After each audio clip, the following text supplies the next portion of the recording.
Hey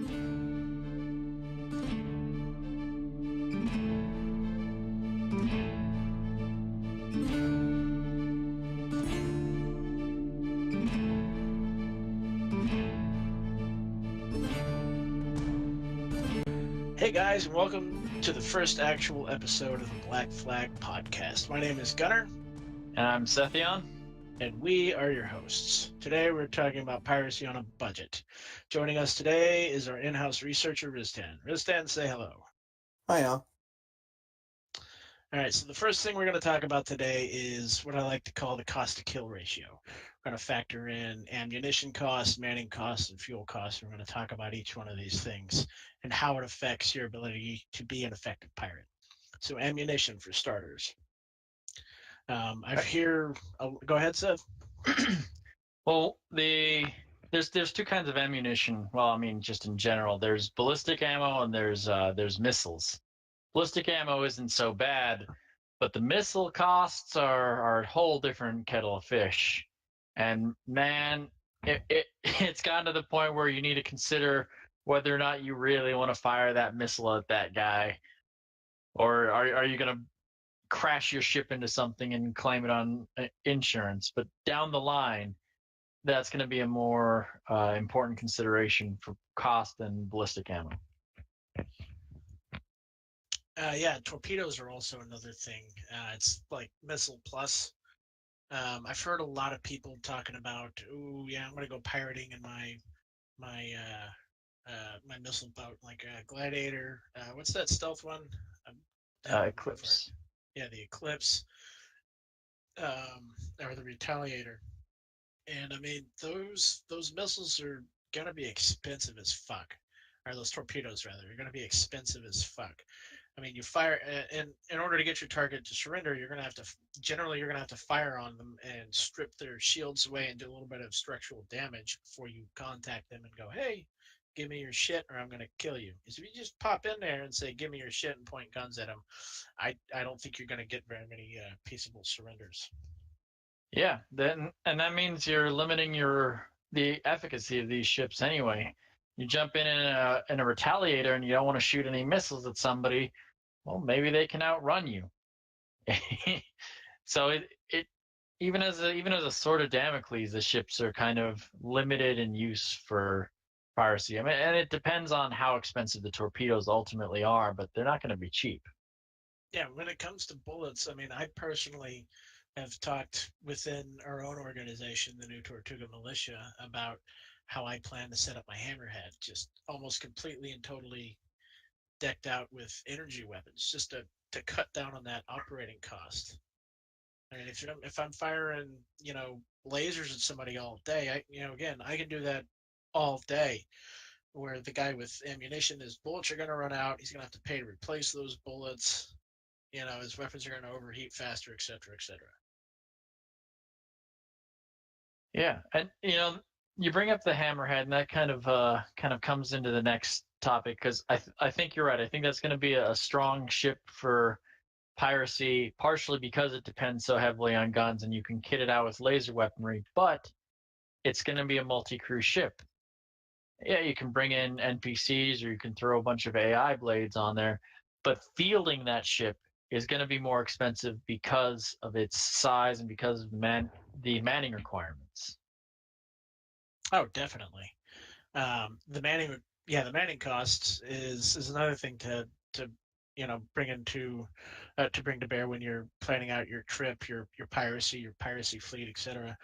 I mean, it's because if you bring another player in, which they've already said a player is going to be way better than an AI blade or an NPC that you can hire, that means you're either going to have to pay that person a salary, or not necessarily salary, but pay them for the job that they're doing, or you're going to have to give them a share of whatever booty you bring in. Right. You know what I mean? That's more money out of my pocket. And well, I've always said, Sethion's known me for years. You can back me up on this. The game is its worth is as good as the person you're playing it with.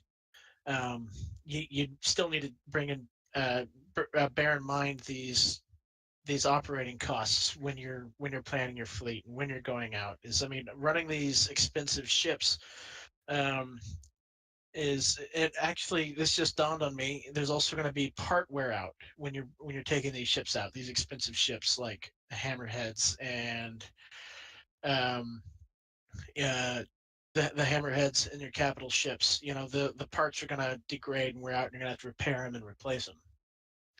So that means target selection is also pretty important. If you're going to bring something like a hammerhead to the party, or some other multi-crew ship, you want to make sure you go after a target big enough to justify that kind of expense. Don't bring a hammerhead if you're trying to run down a hull A. Well, I mean, if you don't have something to haul the booty back, because the hammerhead doesn't have a lot of cargo. I think it's like got 40 or 50, like something Yeah, comparable to a Cutlass Black, a much less chump expensive ship change. to yeah, it's a much less expensive ship to operate, and it's not going to justify the operating costs of your ship. So you're going to need something like a Caterpillar to go out with that hammerhead, which is more fuel, more wear and tear, more shares to split because you can't. I don't think you can hire an NPC to fly your Caterpillar. And even Uh, if you could, who the heck would? you brought up fuel, which, especially in light of the CIG putting out the statement about shipyards recently, that's more important now than it has been before. Yeah, well, we've got the stand system. We don't have other stuff, but even moving around in there, you know, you've got to keep that in mind. The quantum fuel and your typical operating fuel. Which ships are appropriate for the use you're going to put them to. Yeah, well, I mean, I like the fact that they've got the new Vulcan and they've got the Starfarer to kind of tackle the fuel issue. And I think the Vulcan especially carves out a neat niche. And I was actually talking to some guys who are planning on maining Vulcans, and they plan on selling fuel and provisions to pirates that are operating out in the black, rearming, remanning, and repairing them as they go. But I mean, again, that's more money out of your pocket. That's cutting into your profits. That raises your cost to kill ratio. Again, I do gotta say though, I love the idea of the Vulcan. I'm glad someone in our org picked one up because I think it's going to be just fantastic for just like smaller hit and run operations. I think that person is Ristan, isn't it? Yes, as a matter of fact, it is. Nice. Anything I you want to chip in on the chime in on the Vulcan? Well, the only thing that really bothers me about the Vulcan is the fact I'll only be able to use two of those drones at most of the time. Well, I Uh, mean, there's going to be like three different types of drones, though, aren't there? mm, well, it's the drones in the Vulcan. Actually, the way they work is you tell the drone what you want it to do, whether you want it to refuel, whether you want it to rearm, or whether you want it to repair, and then you send it out and do it. But you can only do two of those at a time, by what I heard. I don't know if they said something about maybe being able to take and like program two of them, one to rearm, one to refuel, and then let another one loose and be able to repair. But they have to come back to the ship to take and reprogram and refit to do any other job that they want to do. I think I remember listening to that on, I think it was Ask the Devs. They were right after the Vulcan dropped. One thing I don't remember though is the Vulcan going to be able to scoop fuel like the Starfarer? No, I'm going to have to go back to a Cryastro or have a Starfarer nearby so I can top off on fuel. There, we'll have to go steal one of those. Yeah, but the Vulcan has a huge fuel tank for its size, so it's not unless it's a very extended op. That's not really going to be a big issue. I don't know. It's again, I'm gonna take it to that place that a lot of Star Citizen conversations seem to go. We don't have the numbers, the final numbers in. We don't know for sure. So I mean, we're gonna have to see where the cards lie on that specific So, topic. so CIG go CIG ahead. has said that the largest ship on a full tank with enough to get back, you're going to be able to do is something the size of about a Connie, like Connie Retaliator, something along those lines. And as far as the fuel goes, I mean, the Vulcan's going to be an essential asset, but I don't think you're going to have the Vulcan to do ops. It's just going to give you extended range, extended endurance.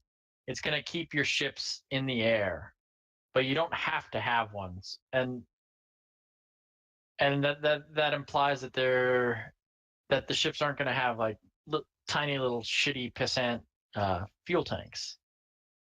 Well, I mean, we were talking earlier before we started recording about the carrier-based ships, like the Gladiator and the Gladius, and I mean, they aren't going to have very big fuel tanks. I mean, the Vulcans, and I mean, I love the Gladius. The Gladiator, I see the role for it. You know, I've flown it a little bit, but the Gladius it's a freaking dream to fly, but it's going to have a very short range. Yeah, it does. Well, we know that they're not going to have fuel intakes, which is going to restrict their range. But I mean, how long a range are we talking here? What kind of combat endurance are they aiming at? I don't know. I guess maybe one system jump is what I'm thinking. I mean, even back in 2.6, the Gladius ran out of fuel before any other ships when we were roving around doing fuck games. All right, so we're talking about ships now. Let's just go ahead and segue into our next topic, which, you know, we're talking about our cost to kill ratio, keeping your costs down. The next thing we wanted to bring up was the best cheap pirate ships. That means, you know, and you'll hear me rant and rave, you know, on this show about how awesome the Cutlass Black is, but that is not a cheap ship. Relatively speaking, to some other ships it is, but we're talking like bargain bin, you know, cost less than your shirt type ships. So how low can you go? Well, let's start off at the very bottom with the Mustang Alpha. All right, so that one, it actually has 6 CU, according to the stats page, it has 6 CU of cargo. So that is a very cheap ship that can sport, I think, 4 size 1 guns. One of our guys used to fly it exclusively, and he put those the cannons on it, and he well, I wouldn't say he changed the face of the battlefield. He was something you couldn't ignore when we were out there flying around shooting at each other. And honestly, with a ship that cheap, being a force that you can't just turn away from is a significant factor. If your Super Hornet has to turn to deal with a Mustang, that's you've already achieved a victory on some level.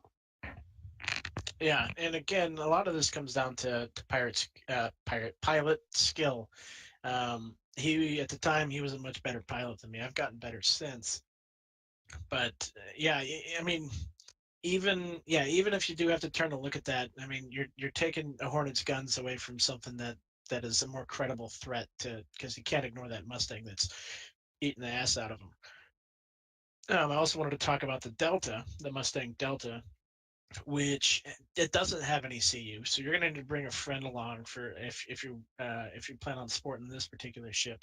But it does have missiles, which the Mustang Alpha doesn't.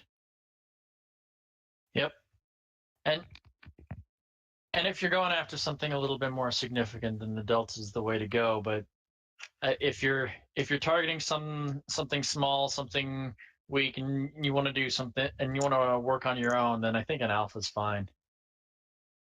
Yeah, and you're going to need the cargo to get away with anything at all. I mean, I know we were just talking about you know, hammerheads and, you know, going after big targets, but it's with these cheap ships, it's important to note that you're not going to be going after the big targets. You're going to be going after Hull A's, you know, pretty much almost exclusively Hull A's and Aurora. Maybe if you have a buddy, you could try and tackle a freelancer. Yeah, but you're not going to be the turrets on that thing. They've got a lot of guns. They do. You're going to have to be good the bigger target you go after. All right, so the next thing is a ship I personally absolutely fucking hate. So someone else is gonna have to carry this conversation. That would be the Reliant Core.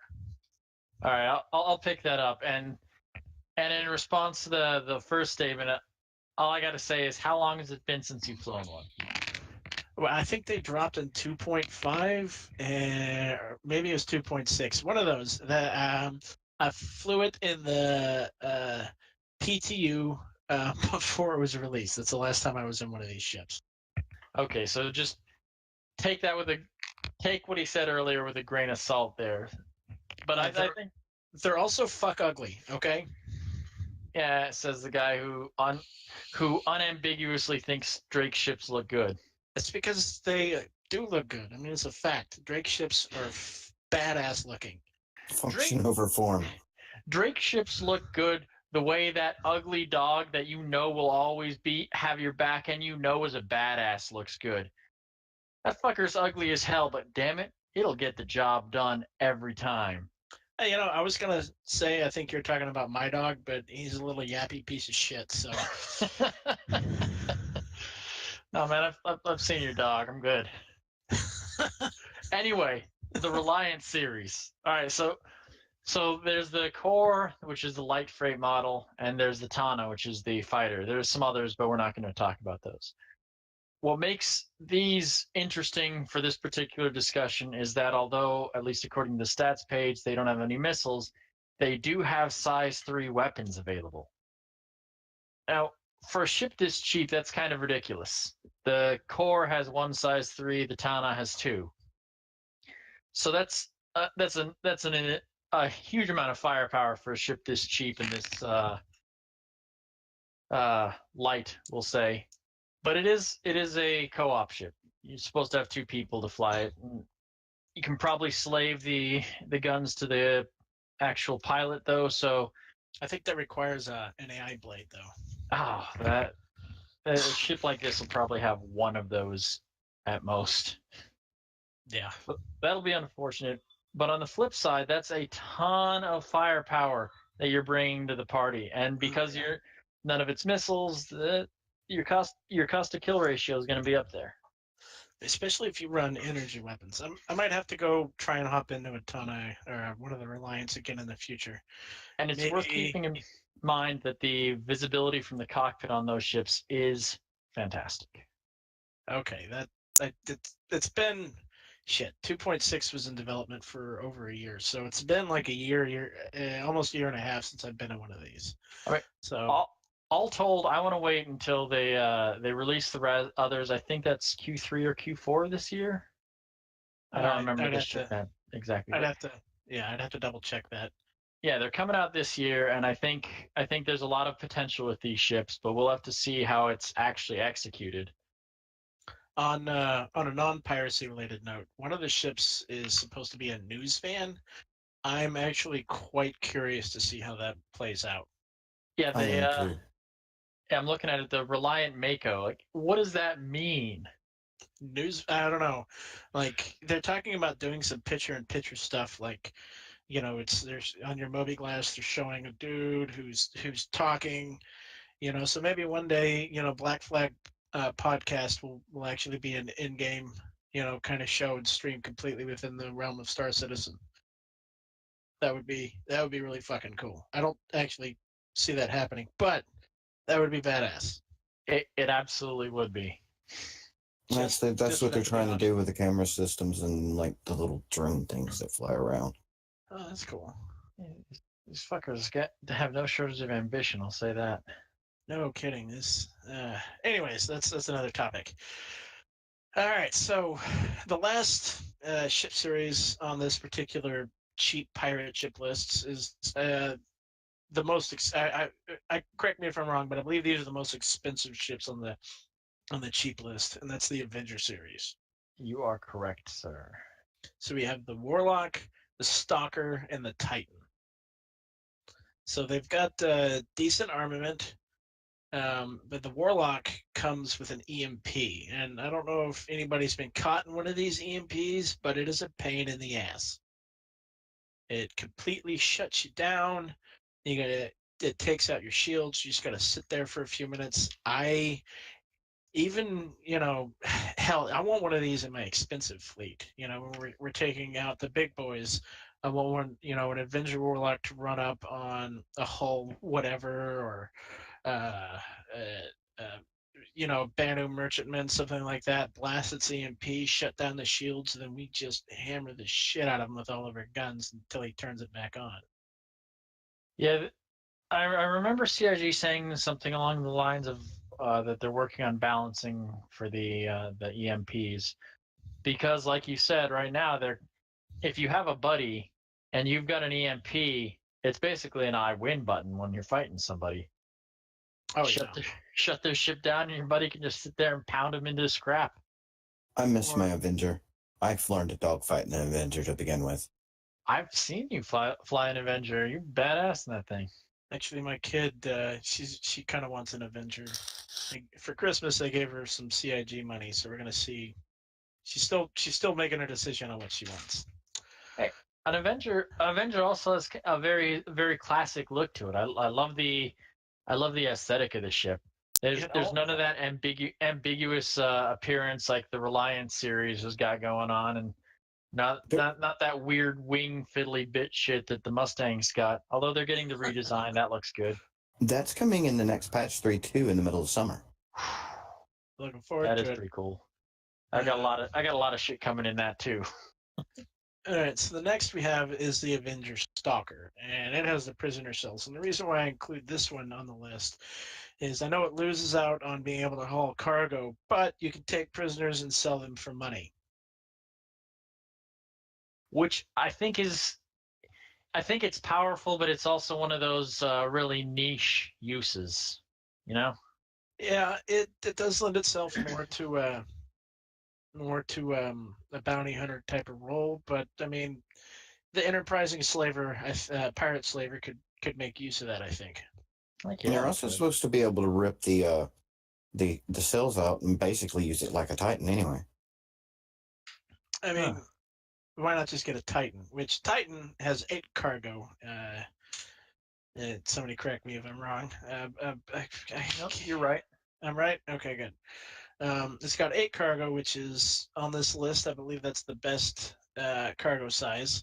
Yep. The Tana has 4, the Mustang has 6, so this is by far the best.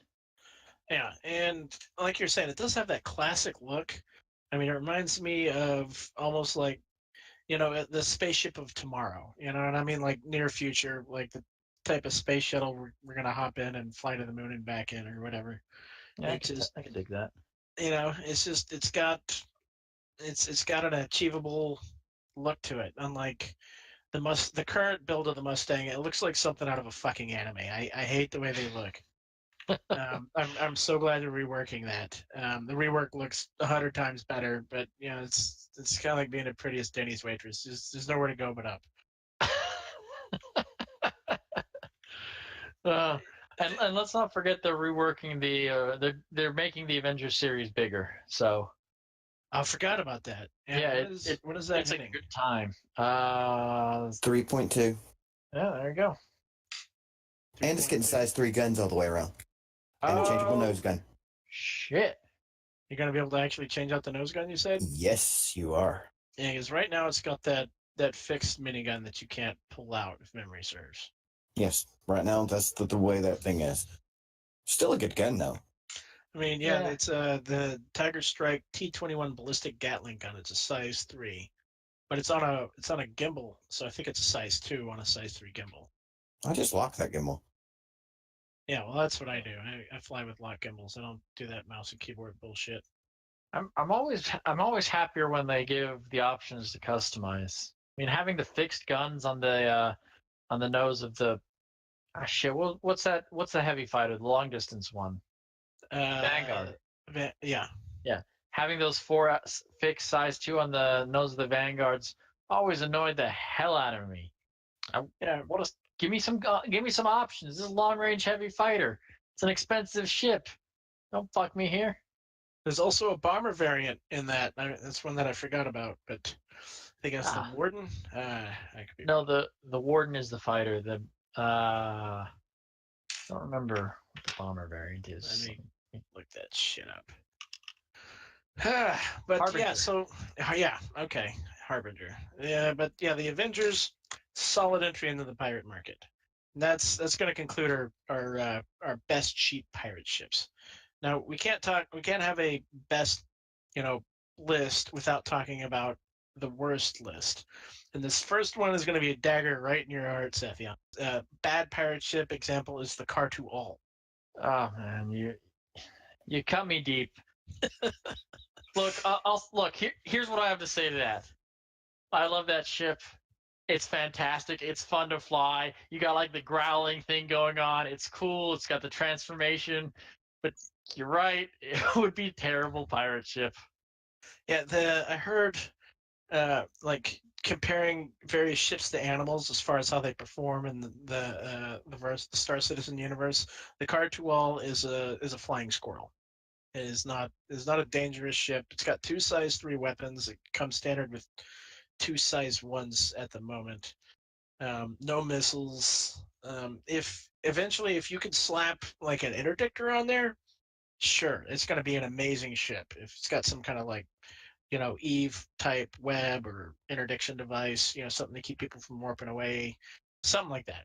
Then yeah, I'll change my mind on that. But right now, it is an expensive toy. Yeah. I mean, and for this, it's particularly bad because it has no option for cargo.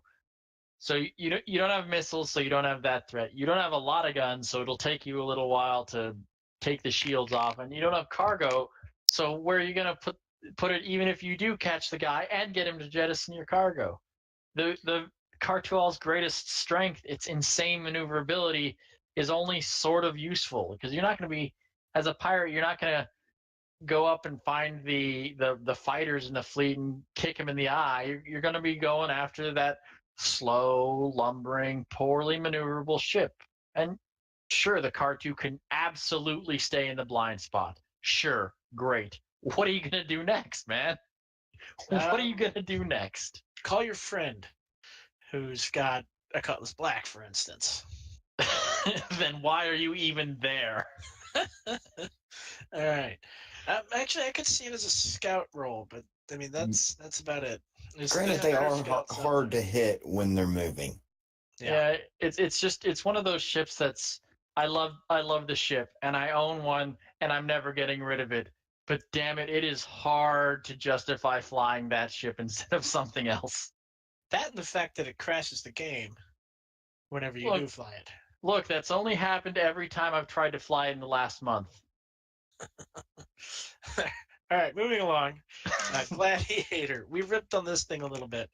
I think it is a very pretty ship. I think it in a PMC role, when you got something that can transport it around, rearm it, refuel it, it's a great ship. But it is hamstrung by its lack of range and its dependability on torpedoes. The fact that it's slow, it's not super tough, and you got to have a second guy in that turret. Yeah, I like the Gladiator as a fighter. I think it's a fantastic force multiplier. It's a powerful ship in a combat scenario, but that isn't really what we're talking about here. Its main armament is missiles, and in the beginning of this whole episode, we talked about missiles not being the ideal pirate weapons. We don't want something that's expensive to replace. We want something that's cheap to replace when you shoot it at somebody, like energy weapons, or if you've got to have them, ballistic weapons. All right, next is the Aurora, and I mean, what can we say about the Aurora? I mean, I showed it to my woman, and she told me she feels like she needs to get a tetanus shot just looking at it. I mean, it's made out of wet tissue paper and it's held together by hopes and fucking dreams. It's lightly armed. It doesn't have an overwhelming amount of cargo capacity. I mean, it's comparable to the Mustangs. I think it's like 6 or 8, something like that. It's not good for piracy. I used to call my LN rust on a pad, remember? I think if they made if they compensated the Aurora by making it a little more durable, like make it so that it could take a right hook or two, I think that would go a long way I towards mean, making but it more useful. it's a starter ship. And I mean the Mustang is also a starter ship. The Mustang is faster and more agile than the Aurora. Yeah, and granted, the Aurora has a slimmer profile from some directions. And it also has a bed. It also has a bed. That's true. So I mean, there's a lot to be said about the Aurora as a starter ship, but it's not where you want to jump off and be a pirate. Yeah, yeah. All right, so next is the Eclipse. Ah, yeah. I love the Eclipse. I think it. I mean, it looks like a big ass triangle, Well, but it's got that classic flying wing shape. It's yeah, got it's got that subtle menace going for it. yeah. But I mean, it's an expensive fucking ship that uses torpedoes, which is something we've been preaching against this entire podcast. Big ass torpedoes. Big ass torpedoes, and its stealth capacity. I mean, it runs counter to being, threatening on the battlefield, to being a scary presence. I mean, if you get locked out of nowhere and somebody tells it's like, oh, you should surrender. I got an eclipse out there. There's you're gonna have to probably fire that torpedo in order to get them to pay attention. And what if they're hauling, you know, space shirts? You're not gonna, unless you've got something big and you're hunting, a shitload of space shirts, you're not gonna make a lot of money. It's just, it fits great in that PMC role, or if you're trying to crack a base, something like that. But I mean, as a hunter, I'm giving it a thumbs down. Yeah. I think if I was to employ an eclipse, my ideal situation would be the enemy not being aware of the eclipse until it's fired its torpedoes and is running away. Like at that point, the enemy going, oh shit, there's an eclipse there. How did we not see the eclipse? And then having to deal with that situation and either chase the eclipse or try to take out the torpedoes. I don't want to use that ship as a threat. That needs Exactly. that's the dagger that goes in. All right. I've also heard people talk about wanting to use a freelancer for hunting. Now, one of my favorite freelancer moments was Sethion. It was me, Sethion, and another guy, and to do Vandal Swarm back when there wasn't a pirate swarm, and Sethion had a loaner ship. He's like, freelancer, what's this? I'm gonna go fly that. And me and the other guy were like, you don't want to fly that? And he's like, yeah, I do. And I think he quit about 10 minutes in because it was a shitty fucking fighter. It's They were not. right. Yeah, it's not. I mean, sure, there's some variants that have a truckload of missiles, but That's the militia variant. yeah, yeah, but given its size, it doesn't pack enough of a punch. I mean, sure, if it would be fine in a support role for a pirate fleet, but it wouldn't be my go-to ship to fit a support role on a pirate fleet. If it's what you have on hand, sure, but Yeah, it's no, no, no, no. It's not a hunter. Well, the they haven't. Cutlass has a little bit less cargo space, but it's better armed and a little tougher. Yeah, Yeah, like Gunnar was saying, if you have a freelancer and somebody else has the muscle, bring it along for cargo. You gotta have something to haul your loot away, yeah, but But not as the primary. it could be no, rather annoying with those four size threes, though. yeah, but I Yeah, mean, a cutlass is a little bit cheaper and has six size threes if you count the turret. And I know the freelancer also has a turret, but that turret's way in the ass. It's not well placed like the cutlass turret is. The cutlass It's only turret, for covering at 6. yeah, exactly. It's sure, there's going to be people, who can make arguments that that turret can fire ahead, but it's let's not split hairs here. It's not optimally placed to fire to the front. yeah, yeah. All right, and I mean, we can bring up arguments like, oh well, Halls would be even worse, a worse pirate ship. We're not trying to argue for ships like that. We're trying to make an argument for ships that people think would make a good pirate ship. And with the Cartu wall, I just kind of wanted to rub Sethion's nose in it a little bit. But You know stuff what? like I'll keep this in mind. I'll put it in the memory bank, and later on, I'll find a nice open wound of yours to rub some salt in. all right, I'll be waiting for it. All right, I'll so find the Nerf ship picture again at some point. hey. They better not be displaying a Nerf picture, the Nerf ship picture. I'm a big fan of the Hurricane, Oh, and I'm gonna have to make fun of it at least over the next a couple of months because it's coming with 3.2. so like I was saying, I'm a big fan of the Hurricane. I got one, and the Riztan went and found a picture of the Hurricane where it replaced all the guns with Nerf weapons, and the entire org for a couple of weeks there was just taunting the shit out of me with it every time it came up. Look, in our defense, we only did that because it was really funny. So anyways, on that note, that's going to be all we have for tonight. We would like to thank Riztan for joining us. Thank y'all for having me. And if you enjoyed this episode, make sure to give the video a like. And if you haven't already, hit that subscribe button for more content just like this. We also would like to hear from you guys in the comments below. Tell us what you think would make a good pirate ship, what would make a bad pirate ship, where you think we went wrong, where you think we went right. I've been your host, Gunnar. I've been your co-host, Sethion. And thank you for watching. And be good or be good at it.